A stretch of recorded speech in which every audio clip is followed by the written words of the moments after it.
বাড়ি কিনা হয়েছে, এটাই কিন্তু শেষ নয়, এখন কাজ আরও শুরু হলো।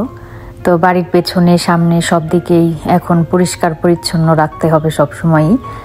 আর যেহেতু এই কমিউনিটি যেভাবে সামনের ডিজাইন ঠিক সেই রকমই সবসময় রাখতে হবে।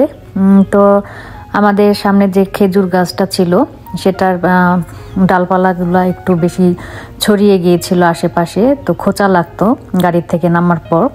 তো সেটাকে একটু আমরা ছেটে ছুটে দিলাম।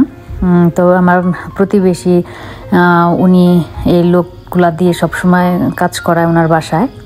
তো আমরাও তাদের সাথে কথা বলেছিলাম যে লোকগুলো আসলে যেন আমাদেরকে খবর দেয়, আমরাও ক্লিন করাবো। তো লোক আসছে, আমরা এজন্য কথা বললাম যে আমাদের অল্প কিছু গাছের ডালপালা আছে সেগুলা কাটতে। তো আমার হাজবেন্ড কথা বলল যে কত টাকা নেবে। তো বলল কি যে $200 নিবে। তো খুবই অল্প একটু কাজ, কয়েকটা ডাল মাত্র কাটবে, বলে কি যে $200 লাগবে। তো দামাদামি করলাম, বার্গেনিং করা যায়। তো বলে টলে $120 আমরা রাজি করালাম।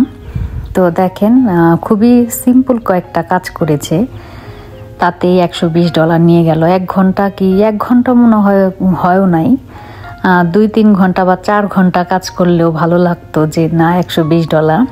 তো যাই হোক, কি আর করা, ওদের বিভিন্ন রকমের যন্ত্রপাতি আছে, কোনটা দিয়ে কি কাটলে ভালো হয় সেই অনুপাতে ওরা এই সব যন্ত্রপাতি ওদের ট্রাকের উপরে রাখে। আর এরকম অনেক বাসার সাথে ওদের কন্ট্যাক্ট থাকে যে প্রত্যেক মাসে গিয়ে গিয়ে ওরা তার ব্যাকইয়ার্ড ফ্রন্ট ইয়ার্ডে যে সমস্ত গাছপালা থাকে ডালপালা থাকে সেগুলা কেটে ছেটে দেয় এবং কি ঝাড়ু টাড়ু দেয়।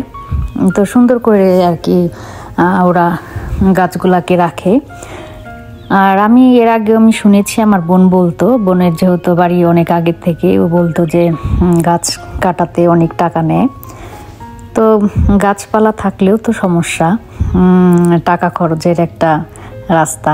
তো যাই হোক, আর ওদের বিভিন্ন ধরনের যন্ত্রপাতি আছে বলেই হয়তোবা ওরা গাছ কাটতেও এক্সপার্ট। আর ওরা কিন্তু জুতা পরেই গাছের মগডালে উঠে পড়লো, আমি দেখলাম, যেটা আমাদের বাংলাদেশে মোটেও সম্ভব না।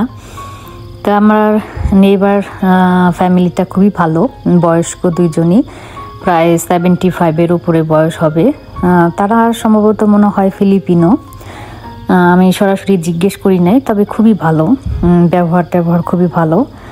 তারা দুইজনই থাকে এখানে। তো বলছিল যে আমরা যে লোকগুলাকে দিয়ে কাজ করা, এই লোকগুলা ভালো, তুমি করাতে পারো। তো এই জন্য আসলে ওদেরকে দিয়ে গাছগুলা কাটালাম। আর বেশ ভালোই ওদের একটা ইনকাম, এরকম অনেকগুলা বাড়ির সাথে ওদের কন্ট্যাক্ট করা থাকে। তো এই তো গাছপালা কাটাকাটি হওয়ার পরে ওরা আবার সুন্দর করে ঝাড়ু দিয়ে যায় মেশিন দিয়ে। তো খুবই ভালো, একটু টাকা লাগলেও কষ্টটা নিজেদের করতে হলো না, এই আর কি। আর সবচাইতে ভালো যেটা, যে গাছগুলা যে কাটলো, এই ডালপালাগুলা কিন্তু ওরা সাথে করেই নিয়ে যাবে, ওরা এখানে রেখে যাবে না, ওদের নিজ দায়িত্বে ওরা নিয়ে যাবে এবং সেগুলা ওরা থ্রো করবে ট্র্যাশ ক্যানে, জানি না কি করবে, তবে ফেলে দিবে অন্য জায়গাতে নিয়ে, আমাদের জন্য এগুলা রেখে যাবে না, যা আমাদের নিজেদের ফেলতে হবে। তো এটা খুবই একটা ভালো একটা কাজ, নিজেরা কেটে ফেলতে গেলে আবার ছোট ছোট টুকরা করে আমাদের ট্র্যাশ ক্যানে ফেলতে হবে। তো এটা খুবই ভালো।